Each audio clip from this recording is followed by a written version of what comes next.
ಜನರು ಹೆಚ್ಚು ಎಲೆಕ್ಟ್ರಿಕ್ ದ್ವಿಚಕ್ರ ವಾಹನಗಳನ್ನು ಬಳಕೆ ಮಾಡುವ ನಿಟ್ಟಿನಲ್ಲಿ ರಾಜ್ಯ ಸರ್ಕಾರ ಎಲ್ಲಾ ರೀತಿಯ ಪ್ರೋತ್ಸಾಹ ನೀಡಲಿದೆ ಅಂತ ಪೌರಾಡಳಿತ ಸಚಿವ ರಹೀಂ ಖಾನ್ ಅವರು ಭರವಸೆಯನ್ನು ನೀಡಿದ್ದಾರೆ. ಬೆಂಗಳೂರಿನಲ್ಲಿ ನಡೆದಂತಹ ಸಮಾರಂಭದಲ್ಲಿ ಇವಾಯ್ಸ್ ರೆಂಟಲ್ಸ್ ಆನ್ಲೈನ್ ದ್ವಿಚಕ್ರ ವಾಹನ ಬಾಡಿಗೆ ನೀಡುವ ಮೊಬೈಲ್ ಆಪ್ ಬಿಡುಗಡೆ ಮಾಡಿ ಸಚಿವರು ಮಾತನಾಡಿದರು. ವಾಯು ಮಾಲಿನ್ಯದಿಂದ ಪರಿಸರ ಹಾಳಾಗ್ತಾ ಇದ್ದು ಇದರಿಂದ ಅನೇಕ ಆರೋಗ್ಯ ಸಮಸ್ಯೆಗಳು ಎದುರಾಗ್ತಾ ಇದೆ. ದಿನೇ ದಿನೇ ಇಂಧನ ಬೆಲೆ ಗಗನಮುಖಿಯಾಗ್ತಾ ಇದ್ದು ಬಡವರು ಹಾಗೂ ಕೆಳಮಧ್ಯಮ ವರ್ಗದವರಿಗೆ ಹೊರೆಯಾಗಿದೆ.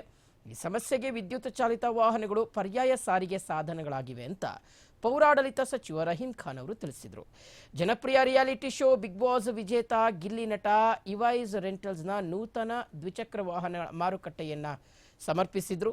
ಮಾಜಿ ಶಾಸಕಿ ಸೌಮ್ಯ ರೆಡ್ಡಿ ಬಿಗ್ ಬಾಸ್ ಖ್ಯಾತಿಯ ಪ್ರಥಮ ಕಿರುತೆರೆ ರಿಯಾಲಿಟಿ ಶೋಗಳಿಂದ ಮನೆ ಮಾತಾಗಿರುವಂತಹ ರಜತ್, ಇವಾಯ್ಸ್ ರೆಂಟಲ್ಸ್ ಸಂಸ್ಥಾಪಕ ಮುಖ್ಯ ಕಾರ್ಯನಿರ್ವಾಹಕ ಮುಖ್ಯಸ್ಥರಾಗಿರುವಂತಹ ಸುರೇಶ್ ರೆಡ್ಡಿ, ನಿರ್ದೇಶಕ ಸುರೇಶ್, 2021ನೇ ಸಾಲಿನ ಮಿಸ್ ಇಂಡಿಯಾ ಪ್ರಶಸ್ತಿ ಪಡೆದಂತಹ ಸ್ಮಿತಾ ಪ್ರಭು ಸೇರಿದಂತೆ ಹಲವು ಗಣ್ಯರು ಕಾರ್ಯಕ್ರಮದಲ್ಲಿ ಉಪಸ್ಥಿತರಿದ್ದರು.